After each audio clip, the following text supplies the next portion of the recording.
All right. I welcome you all to this new session by MOKSH Academy. So this is very quick update. Okay, this is not, I would say, a typical USMLE session. This is more about very specific information which we wish to share since last about, I would say, 3 years. Okay, since the time the COVID pandemic has hit us, the entire world is readjusting to the new reality. Okay, and so is ecfmg, ERAS, nrmp, and the entire match selection methodology. Okay, every year newer things are coming, older things are peeled off. We started with step 2 CS being scraped off, and then OET, mini CX, and the ecfmg pathways. So every year there is some or the other new update for the match here. Okay, and when I say match, I am also implying for those candidates who are going to apply for admission this year. So if you are a candidate who is not going to apply this year, I just want to make a word of caution that this might not apply to you. Or by the time you apply, the newer changes will be already be in. Okay. So obviously, just to give you a categorical summary as to what exactly applying for residency means is obviously once you are done with your USMLE step 1, step 2 CK, you are already a graduate degree holder, which means you are also ECFMG certified, and all of these things, if you are applying for the match, should happen before September of 2023. So if that is happening, only and only what I am talking today would be applicable for you. If not, obviously, the match year when you apply, whatever will be the new updates, we should add on to what I discussed today. Okay. So this is just to set the context straight. Those who are going to apply in September 23 for the March 2024 match.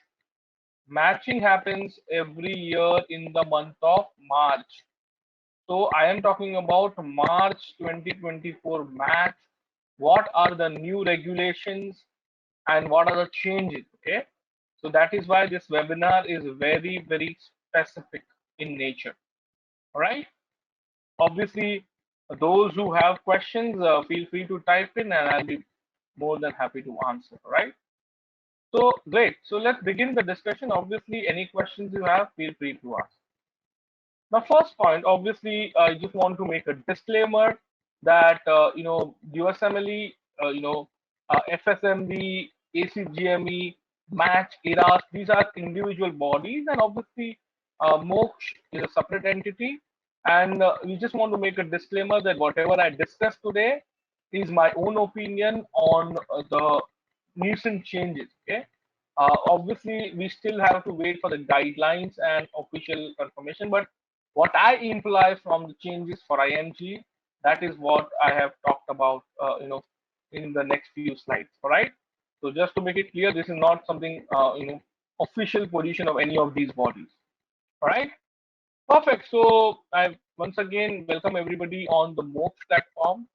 What is MOKSH? MOKSH is an entity which is first and the only listed edtech company on the NSE Emerge platform. So, we started our journey being the largest career counseling brand in for doctors. Thereon, we moved to the online global license test prep for Indian and doctors abroad. So we used to teach for Indian license exams. Gradually, we started teaching the USMLE examination. And by revenue, we are the largest currently in India. And the next phase of growth of the company is obviously we starting career clinics in the hybrid model across India. So we're coming up with largest change of primary healthcare in India. Okay. So those who are graduates and still yet to match for next 2 years, 3 years, if there is a gap year, this is an opportunity for you. You can start your own clinic with MOKSH. Right. Perfect. So with this brief intro, let's start the discussion. All right. So what are the four factors for match? Before you kind of come to the basics and conclusion, uh, when I say match, because I am assuming this is an audience who is already aware of USMLE, so which is why I'm being very specific with the terminologies. But for somebody who is very new to the entire process, match meaning admission to PG in America. Okay, that online procedure and admission thereafter is called as a match process. So, what are the four factors, for match? Quickly, at least those who are MOOC students, I'm sure you are aware. So, please type in on the chat box what, according to you, are the four factors which decide your match. Okay, quickly, guys. If you can type in, that would be great. Okay, what are the four factors which determine your admissions in America? Okay, okay, I see. Okay. Somebody says USMLE step 2 CKA score. Somebody says USCE.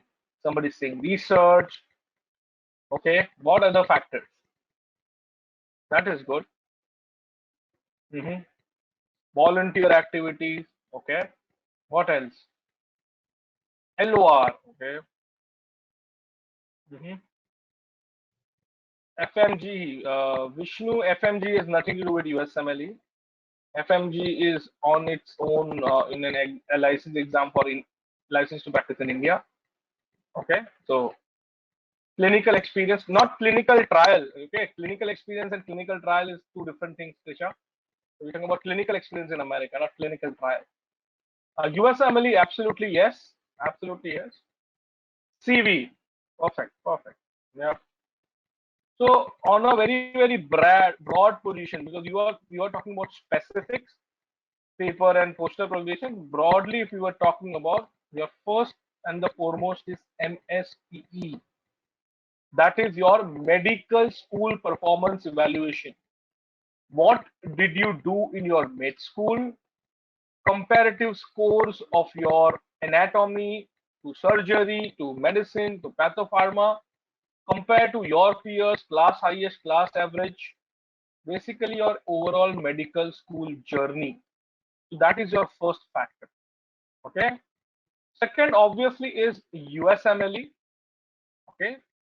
Definitely an important factor. And since the time step one has become pass and a fail, okay, importance is to pass step one in the first attempt, and obviously for 2 CK and step three, if you appear, scores matter. Okay, so 2 CK and step three, definitely we're talking about 240 plus as a score. Okay, but eventually this will also change very soon. That is what I predict very soon. Okay. CV, obviously the most important component. Now, when you are talking about volunteer, USC, LOR, uh, all of these are bits and pieces. Okay, bits and pieces of ultimately the big picture called as CV. And finally, in spite of having everything, okay, MSPE, USMLE, CV, still there are candidates who don't match. Why? Why? Because of the fourth factor, which is equally very important, is your interview. The ability to sell yourself, to talk about you, to tell your story, to describe your journey. How do you do that? Your documentation, paperwork, ERAS application, that entire storytelling is mandatory. I know. So what I'm trying to address here is that as an IMG or an American applicant, irrespective, everybody has to make sure that they are taking care of these factors. Now, some of you would say I have a low USMLE score or I did not fare well in med school. Well, it's a natural thing. MSPE is quantifying, USMLE is quantifying, but CV and interview are experiential. Okay. So obviously you cannot quantify it. And every applicant who goes for this journey does have some or the other strength and weaknesses. Okay, please understand that every applicant who comes through this journey has some or the other strength and weaknesses. So what I'm trying to address here is the fact that you might be weak in med school, cover up with your USMLE. You might have a little low USMLE step one, or obviously now step one is pass and fail, so step two CK, cover up with step three. So basically, not everybody will have everything perfect, but it's the overall profile which will matter. Okay. Now another question to all of you. Okay. Now you already have the four factors in front of you. Can you tell me which of these factors are static and which of these are variable? This is very important what I'm discussing today. uh, it's more of experience what I've counted for so many years. Might sound very easy, but it is important if you go from the application point of view. So quickly guys, if you can revert what according to you are out of these four factors, CV and interview are variable. Absolutely correct. So what happens is you have to make sure once you have passed your med school performance, you can never change it. Once you have passed your USMLE, that's it. The scores are locked for 7 years. So out of these four factors, the two factors are static and these two are variable. So at any point of time in any match year, you have the opportunity to come back again with an improved CV and a very good interview skills. Okay, so you need to work on both of them. All right. So I hope that is clear. And with this objective, let us quickly move ahead with the new updates. I wanted to make sure you are understanding what is the expectation of the program director in America, and in lines with the expectation, how are they bringing new changes? Okay, let's understand that. Obviously, the first factor is in the current ERAS application. Okay, now for those who applied for the match last year, they know it. So all my students who applied until last year had undefined number of experiences. So let's say you had 10, 20, 30 experiences, you could have put that information. But now it is only up to 10 experiences. In the new format, you can only apply or add up to 10 experiences. Okay, so it does imply that focus is shifting from quality than quantity. Okay, so it is very, very important for you to understand when you say experiences, they can be volunteer, work, research, any sort of experience. So now they are more looking at qualitative experiences and not quantitative. All right. Now, is it a good news or a bad news for IMG? I would say good and bad. Good in the sense that, believe me, I have been doing this for last about 10 years now, more than 10 years. At times, the candidates who are interested to apply for residency, NEET PG, couple of attempts, USMLE, cleared in first attempt. But if I ask them, please list out the 10 experiences, believe me, they don't even have 10 experiences. Can you believe it? And that is a question to each one of you. If today I were to ask you, fill this ERAS form, do you have 10 things to talk about you? When I say US clinical experience, that's one thing. Okay. When I say working in some hospital in India, there's second. When I say research, there's three. So one, two, three, four, five, six. Do you have 10 things in your CV? So yes, this is an advantage as well as disadvantage. Advantage for IMGs. Why? Because those IMGs who have not done much, they can cope up, and those overachievers, who used to have 10, 20 pages of CV, maybe they'll have to tone down and be very, very specific in terms of the requirement. Okay. So question is 10. 10 publications, zero value, Kamar. This is not about 10 publications. This is about overall 10 experiences. Volunteer, work, research. Within research, maybe two or three places where you have done research, out of which there might be publication. They have not talked about limitation on publication. They are talking about limitation on according to you, the top 10 experiences. Okay. So you are allowed to enter only 10 experiences. You might do 20 things, no problem. Nobody stops you to do any amount of extra work. But what are the the most important ones? I hope you're able to understand that. Okay. Perfect. So let's move ahead. Currently, the feature was not available, but now a new thing we are coming up, that is enabling applicants to self-select out of the 10 which they have submitted the most meaningful experiences. Earlier, candidates didn't have much, so they would say, "Sir, I would take a letter from XYZ place. Can I show I had worked under some professor?" Earlier, even if they have done like some donation collection or some money collection for an NGO, they used to talk about it as a big experience, but now that all will stop. Do you really understand, and do you understand the meaningful word? They have added a very important adjective. Word is meaningful. So they don't want, okay, just because there are 10 experiences, what I will do is, I believe me or not, there are candidates who do that. 12 months of internship, every ward they show it as a separate internship. That I did 1 month in internal medicine, 1 month in OBGY. Boss, this was part of your medical school. But they used to do that. So do not do all of these gimmicks anymore. You have to have meaningful experiences which has value. Okay. Now, how do I quantify it?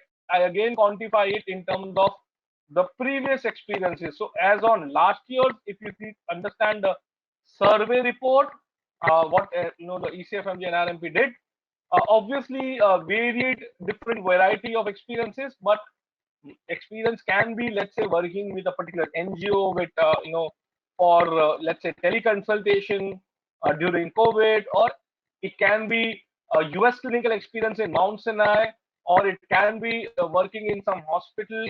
But end of the day, what was the meaningful thing which you learned?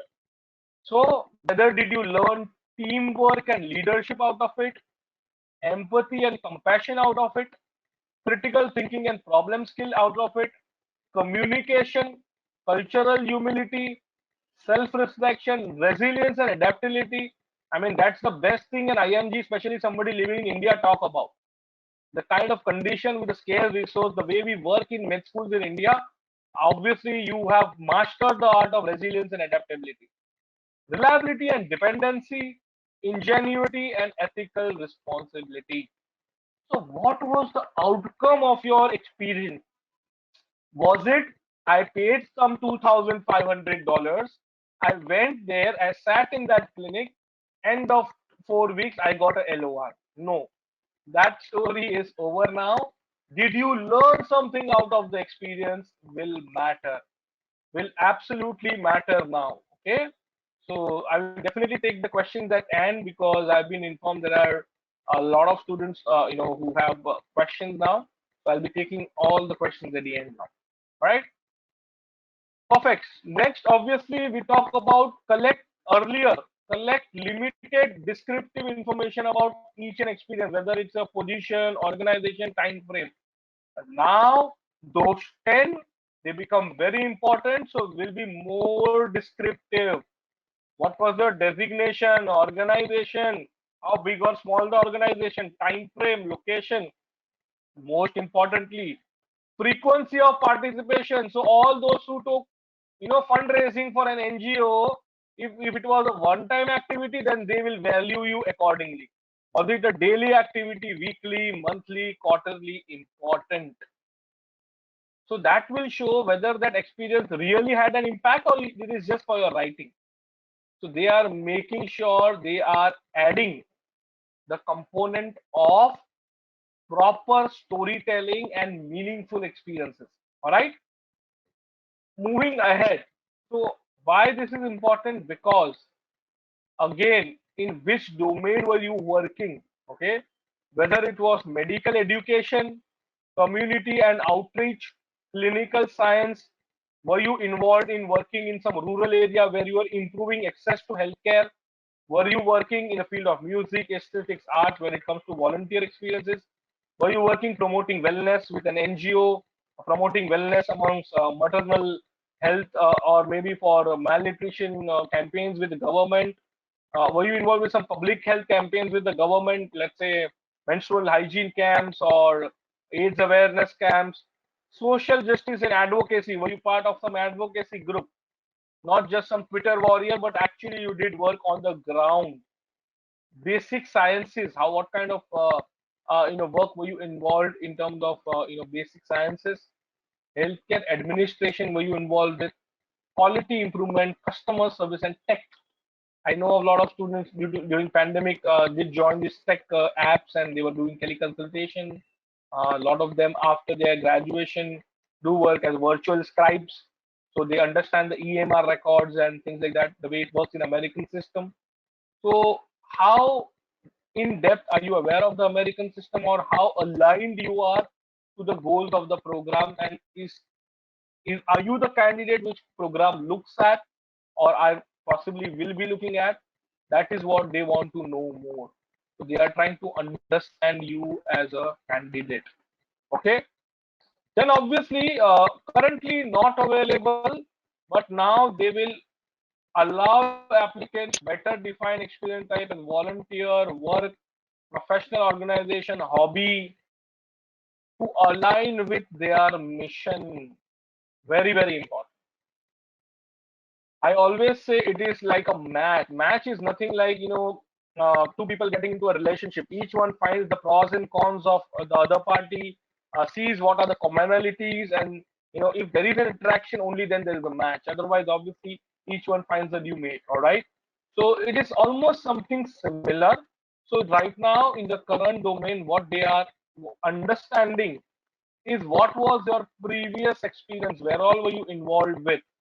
Was it majorly only volunteer, only education, only work, or let's say a volunteer, education, research, extracurriculars like hobby, teaching, mentoring? You were part of some professional organization. Were you part of military? I definitely have a lot of students who are ex AFMC. They work in the army for 7 years, and then later on they do apply for USMLE. The army experience comes under military services. All right. So what you understand from this report is that last year, obviously, when you say talk about 10, so people might have one mentoring, one hobby, maybe two research, two work. Later on, everything boils down to volunteer and service and advocacy. The maximum experience people had was volunteer as an individual bracket, because that's where they talk about aligning with mission, meaningful activities, contributing to the society as a whole. Okay, so what experience do you have will now start definitely matter. Okay, finally, at this point of time, not available, but in the new cycle, multiple entry questions will be available to capture mission focused characteristics of each experience. Also, where you are working a rural or a suburban setup, so that faculty can do a holistic review of your experience. So broadly, it means that they want to make sure they want that you should match the mission of the program. See, this is definitely how you present your experience. What I have realized is Indians have amazing depth and breadth of experiences, but they are not able to portray it well. If you are able to do that, believe me, those who are doing studying in Indian med schools, or they are working in one of the Indian hospitals, your exposure is highly valued. Okay, simple as let's say there is a mission statement from one of the hospital, Primas Agan Kurandi. Okay, now that is a mission statement from one of the program in America. Okay, there is an internal medicine program in New Jersey. They have this mission statement. In a very simple language, it means patient comes first. So whatever they do in their program, they make sure their priority is patient. No compromise on that sense. So if you know that a program where you are applying talks about this, then in your experience, you should talk about let's say, for example, you are working in a government hospital in, let's say, rural area of India. How you saved patients in terms of, issues like snake bites or some trauma injury, and how, in what context made sure while your experience was here in India, that patient was a priority. You did not compromise on patient. You fought for them despite having minimum, resources, issues with working long hours, but you didn't give up. While you were fighting with systems on one end, you were making sure your patient never suffered. So that kind of story will really appreciate and encourage and give a lot of brownie points to you when you apply. So when you know mission of the program and you know that you're going to apply to that program, try aligning your experience and storytelling in that way. Okay. Most importantly, obviously, whether you are working in a rural setup in an urban setup, because in India I've seen a lot of advantages. Most of the, I would say, around 40-50% of candidates do have to travel outside their home cities and join a med school. So there is a lot of opportunity where, in the course of period of a 5.5 years, an Indian medical graduate definitely would have worked in a rural setup as well as an urban setup. Okay, so you need to talk about that, and where there is a challenge of access to healthcare in those rural areas. What kind of preventive measure health camps did you do? What kind of facilities you could provide as a medical student, and over a period of time as you grew to become a medical doctor? In urban areas, obviously, what kind of cases were you seeing?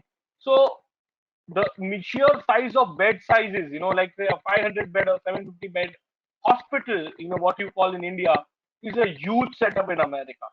Okay, so you need to quantify in terms of the amount of work what you're doing, the extent of work what you're doing, and this is your opportunity when they are asking for specific information from this year onwards. You can amplify your reach.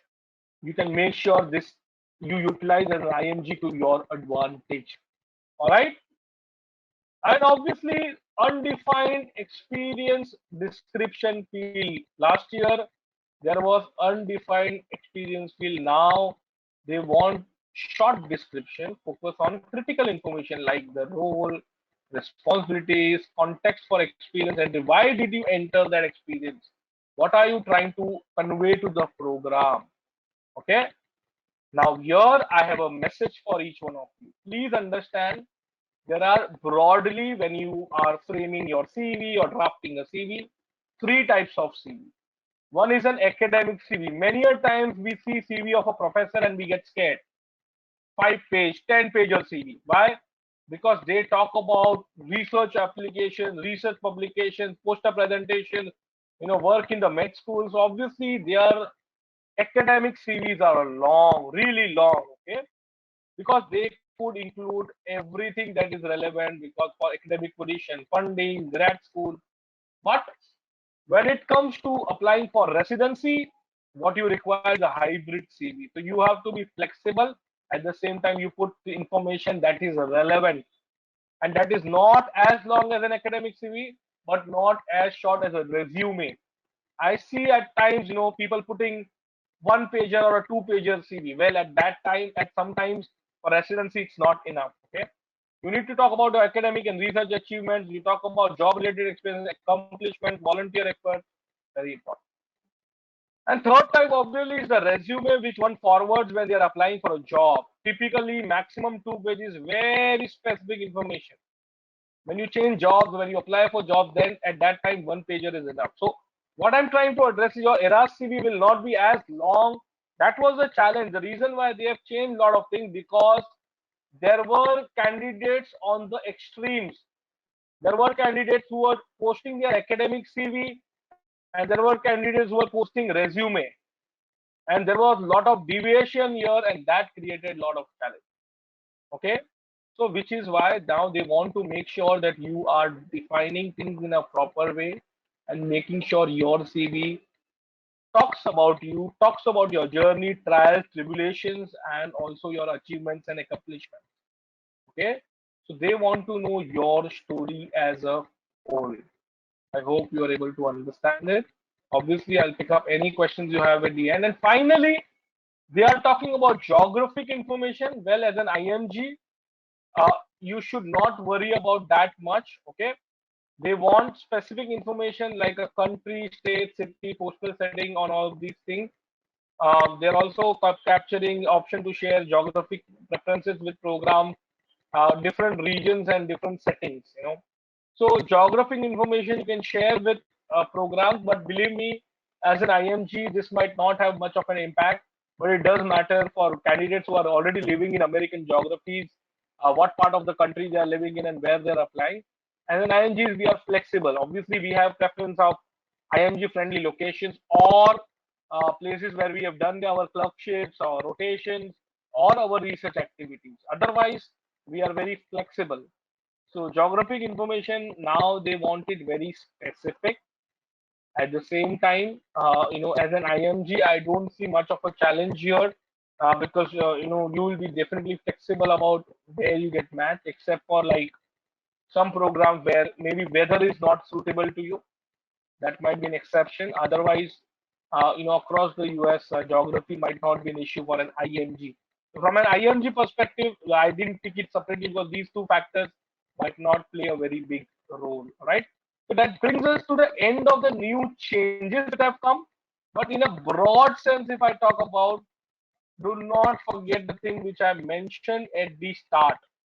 Do not forget the thing which I mentioned in the start, that end of the day, everything will boil down to these four factors. That's it.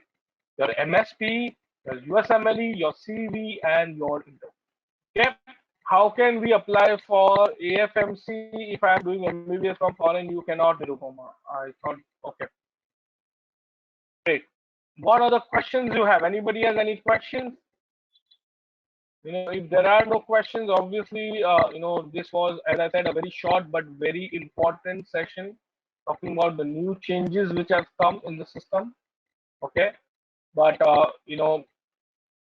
if there are no questions, I would, definitely move to the second last page, which is obviously about the mock test. So those who are done with USMLE, great. If not, you have the opportunity to give a mock test. We're conducting on 10th and 11th of February.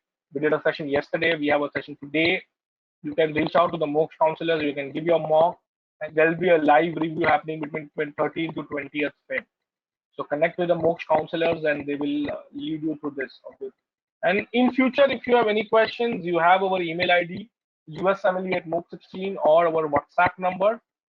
Feel free to reach out, and we'll be happy to answer any questions.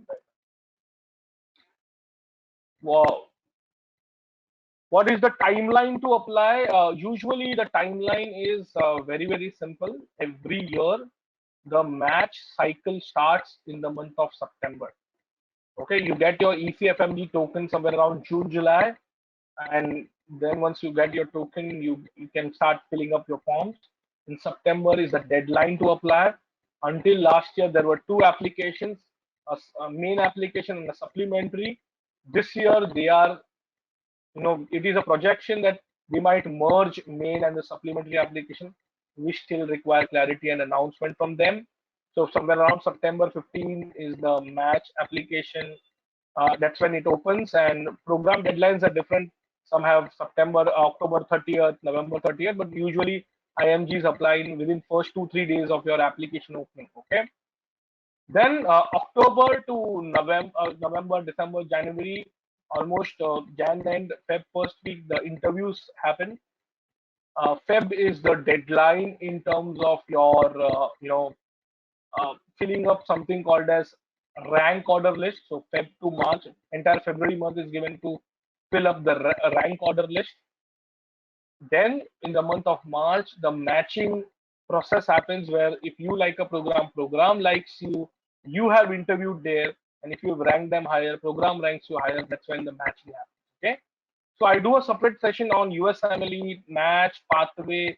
This was a very, very specific session only on the new changes, but if you haven't attended that, again, reach out to the MOKSH counselor, and you should attend my session on comprehensive USMLE seminar. Okay, that will give you a complete picture. Okay, I have a question, sir. Talk about ecfmg issue. Then somebody called NM is saying I am in 2024. I've heard some issue. I don't know still who is spreading the rumors.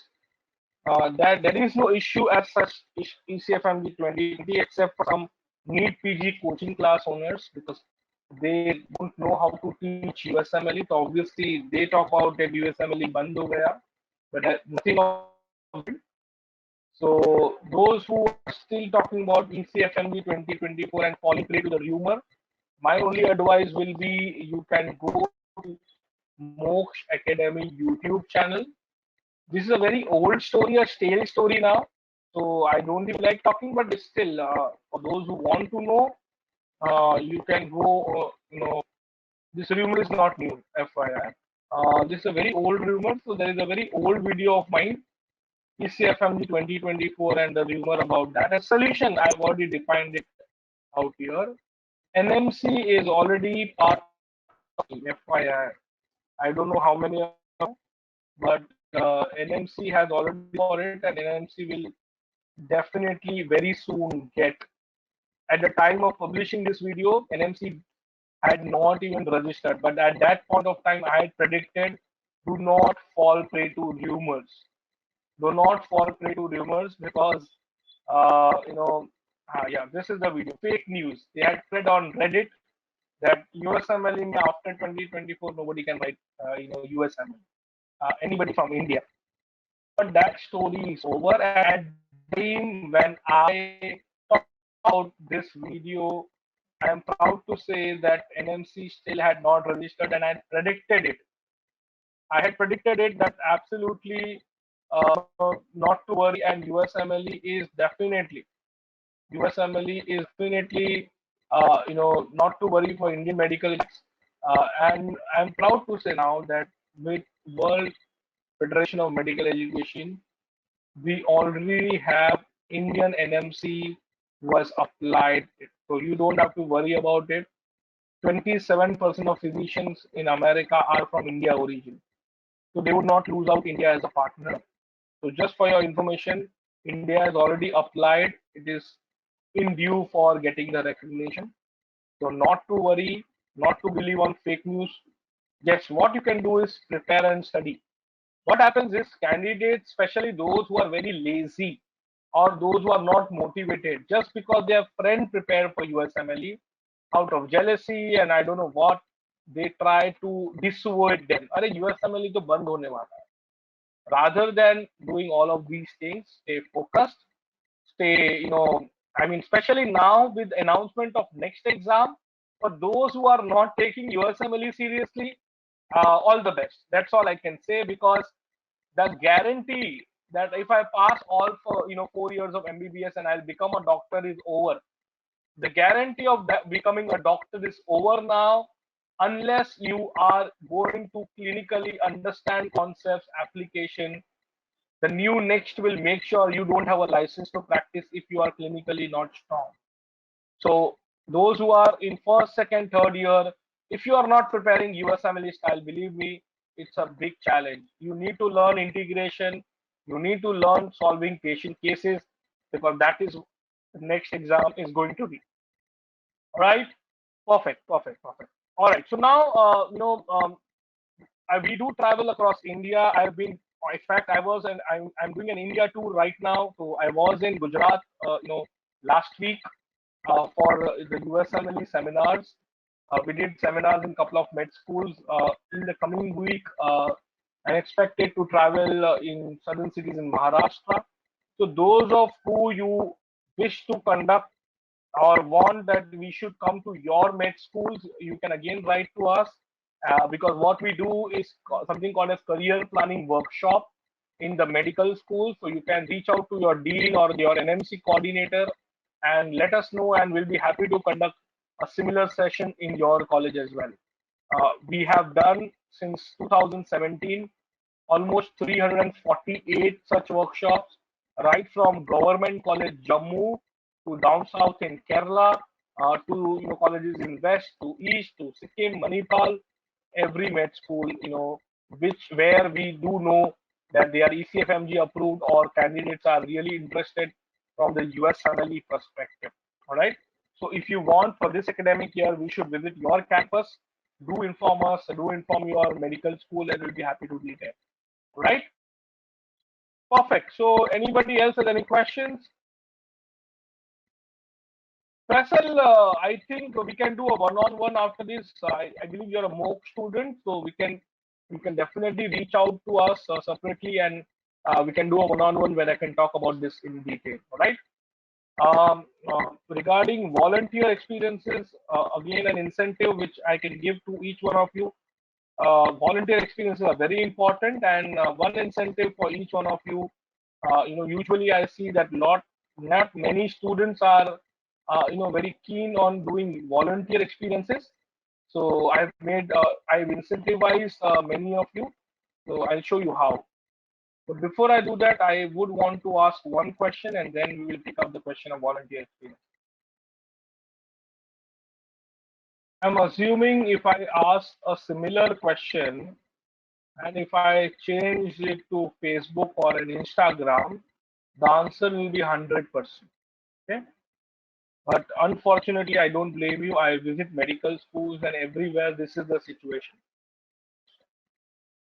Currently, maximum medical professionals who are gaining opportunities, sharing opportunities, achieving breakthrough researches, and making meaningful contribution, becoming part of strong teams. Many of them are digitally available on LinkedIn. Okay? So if you are not there on LinkedIn and you expect some professor in Connecticut wanting to hire a young medical student for research, or wanting to consider a potential candidate for residency to just maybe do yoga and maybe identify you in his meditation, not possible. You need to be digitally be present, aware, and we say in India, right, jo dikhta hai wo bikta hai. So you have to be there. So unless you exist digitally, professionally, you will not be excelling. So my request to you is you have to be there. All of you need to be there on LinkedIn. And then next question about volunteer, and I mentioned there is an incentive. So the thing is that those who will be on LinkedIn and they find my profile on the LinkedIn, I have put up on LinkedIn almost about 30 plus NGOs which actually offer volunteer opportunities for medical students. So if you want that opportunity and you want to join those NGOs, many of them have remote opportunities. You can sit at your own college, be part of that NGO and get those certificates. So you can join LinkedIn, create your LinkedIn account because A, it is important for you. B, definitely it will give you access to these volunteer opportunities, which can help excel and boost your CV, right? So with this, discussion, I would definitely like to end this session. All the very best, and we will connect soon in our future sessions. All right. Thank you, and we'll see you soon. Thank you.